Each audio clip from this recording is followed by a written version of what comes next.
નમસ્કાર મિત્રો, નસવાડી તાલુકાની અંદર કેટલાક ગામોની અંદર દીપડાનો ત્રાસ જે છે દિવસે ને દિવસે વધતો જઈ રહ્યો છે।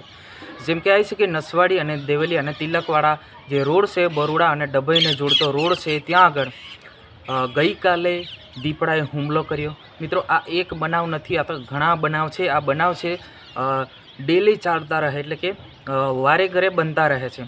તો કેમ તંત્ર દ્વારા આના પર ધ્યાન નથી આપવામાં આવતું? કેમ તંત્ર દ્વારા આના પર ધ્યાન નથી આપવામાં આવતું? કેમ આ દીપડાઓને પૂરવામાં નથી આવતા? વિડીયોને છેલ્લે સુધી જોજો ને આપણી ચેનલ પર નવા હો તો ચેનલને સબસ્ક્રાઈબ કરીને લાઇક કરી નાખજો, કેમ કે આપણે જે પણ ઘટના બને છે, જે પણ માહિતી મળે છે એ સાચી જ હોય છે અને આપણે માહિતી મેળવીએ છીએ, પછી જ તમને તમારા સુધી હું વિડીયો પહોંચાડું છું।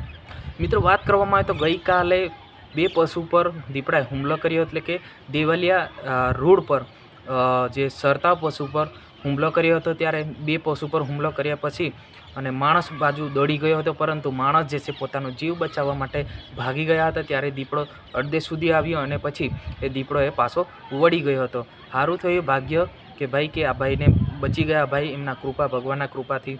મિત્રો, આ બનાવ છે ઘણા વર્ષોથી બનતા આવે છે, તો છતાં તંત્ર દ્વારા કોઈ ધ્યાન આપવામાં નથી આવતું। આ બનાવ બનતો જ રહે। તો તાત્કાલિક ફોરેસ્ટ વિભાગ સાહેબોને પણ હું વિનંતી કરું છું, તાત્કાલિક આમના પર પગલાં લેવું જોઈએ અને આવા માંસાહારી પ્રાણીઓને આમ ખુલ્લા ના મૂકવું જોઈએ। કેમ કે આ માંસાહારી પ્રાણી છે, એમને ભૂખ લાગે તો કોઈને ના છોડે, મને ના છોડે, તમને ના છોડે, ગમે તેના પર હુમલો કરતા હોય છે। તો આવા સિચ્યુએશનની અંદર ગરીબ લોકોને શિકાર બનાવતા હોય છે અને ગમે ત્યારે એમનું મૃત્યુ નિશ્ચિત છે। તો ખરેખર મિત્રો, આ દીપડાઓને પકડવું જોઈએ અને તાત્કાલિક એમને પિંજરામાં પૂરવું જોઈએ। તો આપણી ચેનલ પર નવા હો તો તમામ વોટ્સઅપ ગ્રુપમાં શેર કરી દેજો અને ફટાફટ નવા લોકોને જોઈન કરવો અને સબસ્ક્રાઈબ પણ તમે કરી લેજો। આજની વિડીયોની અંદર બસ આટલું જ। વહી વંદે માતરમ।